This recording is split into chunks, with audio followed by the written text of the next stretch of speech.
Alright guys, welcome back in my channel for another review. Today we look into Rising Storm 2 Vietnam. This is ETA Gaming, I'm Matteo, let me roll the intro and we start.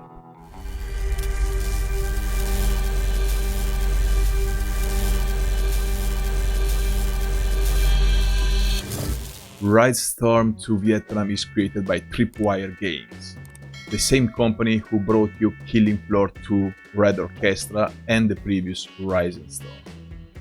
Of course, all of those games are worth talking about, but today we speak about Rising Storm 2 Vietnam. First of all, a little history is mandatory. Northern Vietnam is embracing communism, and the southern one is trying to prevent it from spreading. This is the fundamental idea behind the Vietnam War. As you can imagine by the title, you fight your way through the forests of Vietnam during the conflict that changed Southeast Asia forever.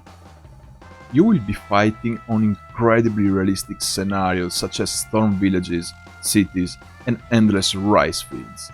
I have to admit guys, being married to a beautiful Lao woman that brought me to her village many times, the graphic in this game is as close to reality as possible.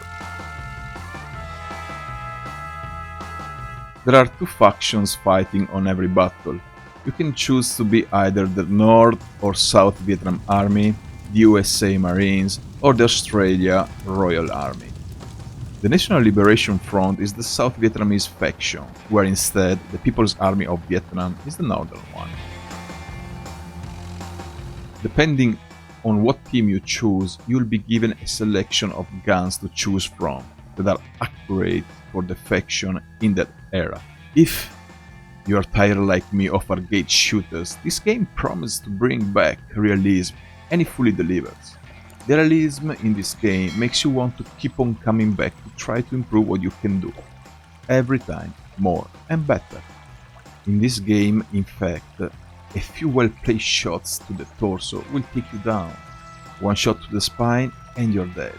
And yes, finally, headshots actually do kill you in one shot.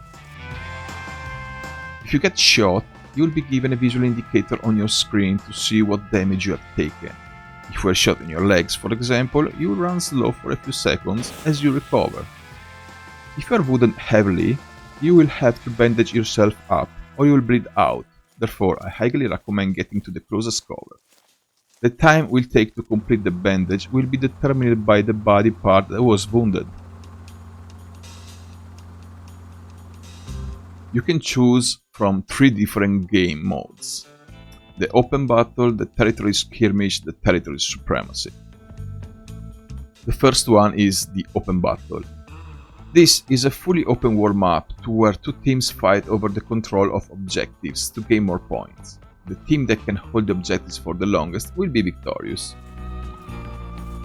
The second one is territory skirmish. This is a fast-paced game mode.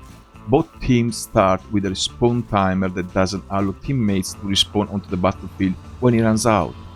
Capturing an objective will grant you with a bonus of 45 seconds on the respawn timer.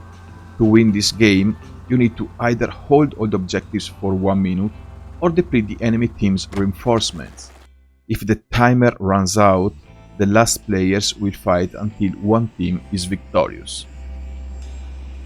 The third one is Territories Supremacy. This is a round-based game mode.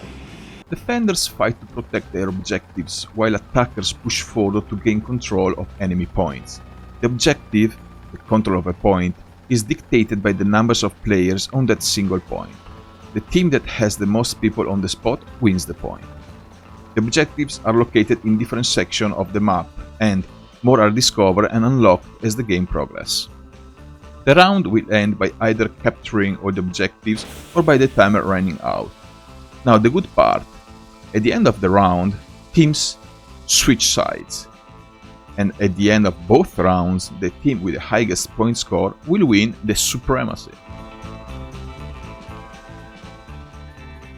When you join a game, you will have to select which team you want to be on. And once you are in, you will see all the available roles to you on the left hand side.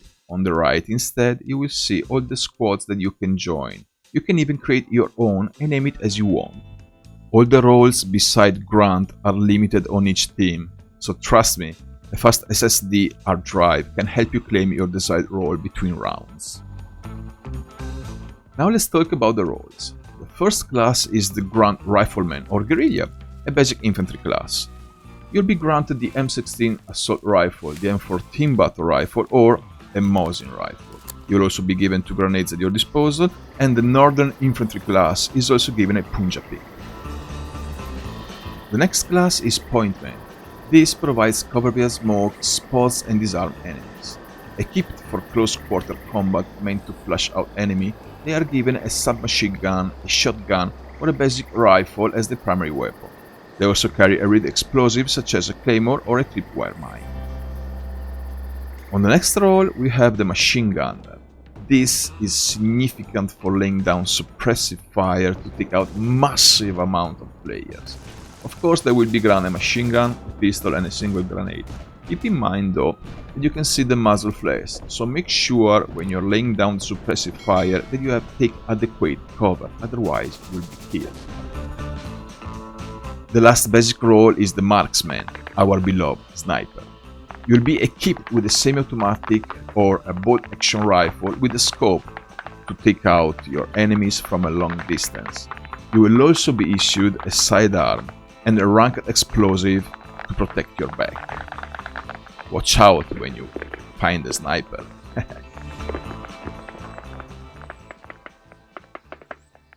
After the basic roles, we go to the specialized one, which are only available on specific factions.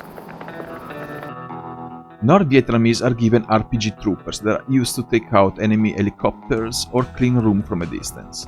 The North is also given a specialized class called sappers, armed with multiple explosive traps used on commonly traveled routes and great for an ambush.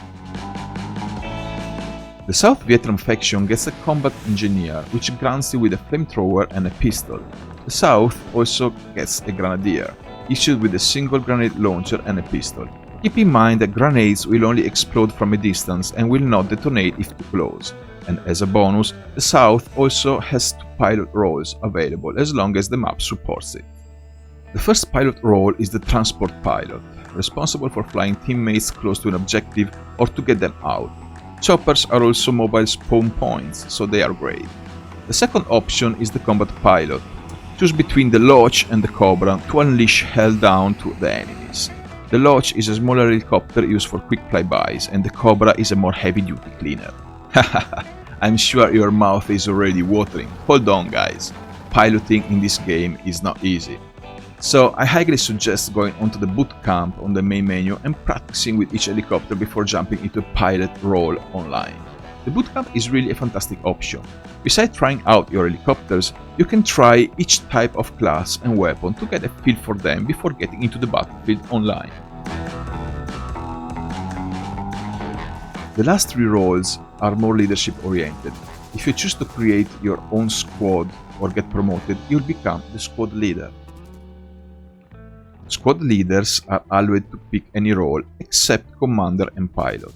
They are also issued exclusive equipment such as binoculars to mark target areas for airstrike and the M18 violet smoke grenade. The North squad leaders are given squad tunnels, which is a fixed spawn point that they can dig, while the South have their squad mates directly spawn on them. So be careful if you are on the South and you're a squad leader where you are when they spawn. Out of combat, you can customize your character. For each faction, you will unlock new items as you rank up. You can also purchase the cosmetic-only DLC that allows you to show up your support for a fantastic game while looking badass. Okay, so finally let's talk about how smooth it runs. I run a stock i7 7700K and a 1080 Ti, installed on an M2 drive with 32 GB of RAM. Playing 4K, I never drop below 60 frames per second, not even when I play on the 164 player servers while streaming. As per graphic cards between AMD and Nvidia, AMD tends to run into more game problems. In any case, I strongly recommend updating the latest driver to get the best performance possible while playing. So, why should you buy this game? Well, first of all guys, if you are an FPS addict like me, you have no choice. Second, if you're not on the category, suppose you're looking for realistic landscape and maps, interactable objects, war realism with up-to-notch mechanics. In that case guys, you'll be more than pleased with the Rising Storm 2 Vietnam. And here we are back guys. I really hope I helped you a little bit on the decision if buy or not this game. I myself would love to see you all together playing this game and having fun together. Please subscribe and hit the bell for some more review to come if you enjoyed this video. Don't forget to leave your comments down below, and if you have any suggestions on any requests on future reviews, don't hesitate to write them down and I'll make sure I get into it. So thank you very much guys, as always, this is Matteo, ETA Gaming, I'll see you next time.